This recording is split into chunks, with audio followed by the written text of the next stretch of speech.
Hey everyone. Let me get a drink of water first before we get started.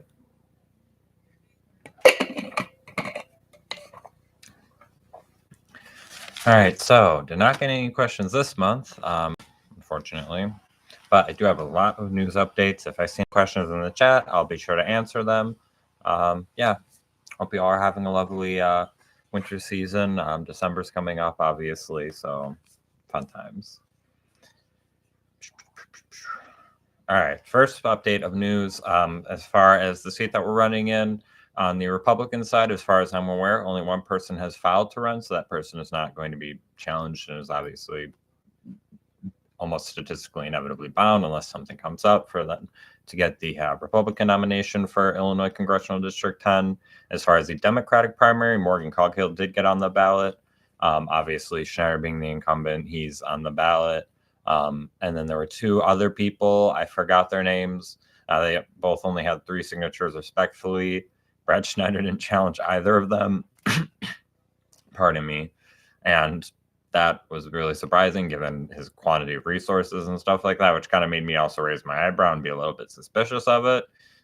Thankfully, Morgan did. So I know at least one of them is definitely off the ballot. The other one, from what I had heard last, had not gotten word if they were going to challenge it in court yet or not. We'll see where that one goes. But either way, I found it really disconcerting because one of the candidates was like genuinely anti-Semitic as fuck. And so, just another point of all these people that wrap themselves in this I'm hyper pro-Israel propaganda. That actually doesn't say jack shit about if you're actually fighting anti-Semitism or anti-Semites themselves or not. In fact, it typically, as we're finding out more and more throughout time, and as history progresses and we witness it, it's more the opposite, if anything, quite frankly. I mean, with all of his resources, out of everybody running between me, Coghill, the Republican candidate, and Schneider, Schneider has by far the most resources and is by far the most involved with Israeli pro-Israel groups as a whole, and loves to paint all of that as like synonymous. If you're pro-Israel, then that means you're super vehemently against anti-Semitism and stuff like this. And so then in that case, you should be the first one on this. But of course, he was not the one on this because, again, constantly as time is proving time and time again, anti-Zionism and anti-Semitism are completely antithetical. You can totally be like most Zionists themselves, as we're finding out, either actively are anti-Semitic or pretty lax with actually dealing with genuine anti-Semites. So it's very unfortunate.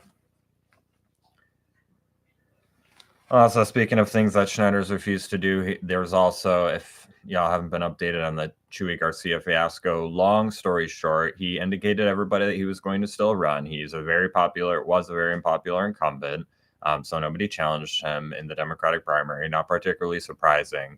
But apparently behind the scenes, he was working with his chief of staff or campaign manager or something like that, and somehow got them signatures behind the scenes and let them know, like, hey, run for the seat, and basically anointed them so that they got all the votes or signatures behind the scenes, and they filled it in right at the last second, so that way nobody else could file in, and the only option available basically is his chosen anointed successor, which is incredibly undemocratic.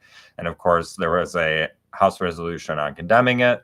And so this was, an easy toss-up if you want to protect even just the spiritual sense of like electoral integrity in this country and show that you're not only voting along party lines and stuff like that. You're protecting democracy beyond just the party itself and up and above it. This would be an easy layup for anybody else other than Brad Schneider, of course, who voted no for it, which you just love it. Just beautiful. Also, Lake County and the Illinois Democratic establishment as a whole have totally rallied around Brad Schneider, far prematurely, in my opinion, just for the sake of their own party. I mean, it's during the Democratic primary in which losing the seat to a party other than the Democrats is literally impossible. Like, what's the pressure to endorse him now? That's just very odd, and it's pretty unanimous across the board for Lake County-wide representatives and also some statewide representatives. So you've got Pritzker, you've got the Lake County Sheriff, Lake County Clerk, Lake County Coroner, et cetera, et cetera. You've also got tons of people on the Lake County Board as well. So that's not surprising. The establishment are protecting their own. I guess for all these people, they decided that during the Democratic primary, again, they can't argue, oh, this is, if we don't support even the crummiest Democrat, then MAGA is going to take over and ruin everything. You can't pull that trick here during the Democratic primary. Can't do it. And yet they're still going ahead and being like, yeah, this guy that totally supports a genocidal state, that says nothing when American veterans are kidnapped, that says absolutely nothing when Americans are killed, that gives millions of our tax dollars, billions at this point cumulatively, to a genocidal state that has no respect for America or our democracy, as many of their leaders openly state, and as they show when they constantly use their influence with their lobby groups and within our government to buy out our elections against our democratic consent. And then it just goes on and on and on and on and on. And apparently that's thumbs up for them. That's just totally cool. They don't care. That's someone that they're willing to endorse. So when you look at all these people that are endorsing Brad Schneider and or were endorsed by Brad Schneider, just keep in mind who's actually endorsing him and what the consequences of that is. Quite frankly, I would view an endorsement from Brad Schneider as a massive stain on my resume, quite frankly. I want to avoid it at all costs, but then again, I actually give a shit about genocide and opposing it, so oh well. Also, I gave a really lovely speech at the College of Complexes. It's a part of a video essay I've been working on. I'm hopefully, fingers crossed, going to be able to get it out before the end of the year. We'll see if that actually succeeds or if it ends up lagging a little bit into early January. But the portion that I gave was talking about 3 historical events: the genocide of Muslim Cretans, the Greek genocide, and then the current genocide against the Palestinians. And sort of connecting with sort of similar historical narratives, similar themes, similar dynamics going on with counter-radicalization within groups, violence, exploitation, colonialism, et cetera, et cetera. It was a very thoughtful discussion, and the questions were very interesting. A bunch of lovely people there. I encourage everybody, if you're interested in just thinking about stuff philosophically and talking to a bunch of folks that are interested in that, to check out the College of Complexes in Chicago.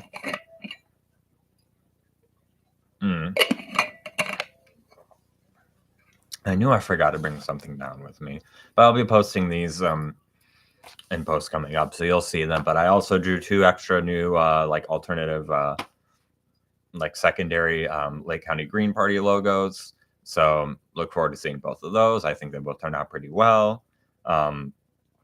And then last but not least, unfortunately, the current chair and genuinely one of my best friends, Joe Kopsick, he is going to be moving.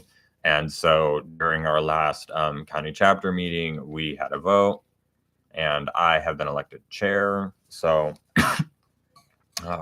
sorry, got a little sick. I'm recovering, but I'm almost 100%, but dry throat.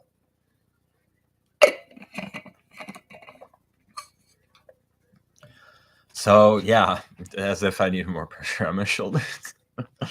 But in all seriousness, I'm looking forward to seeing what I can do, but I'm also going to miss him. So it's definitely a bittersweet thing.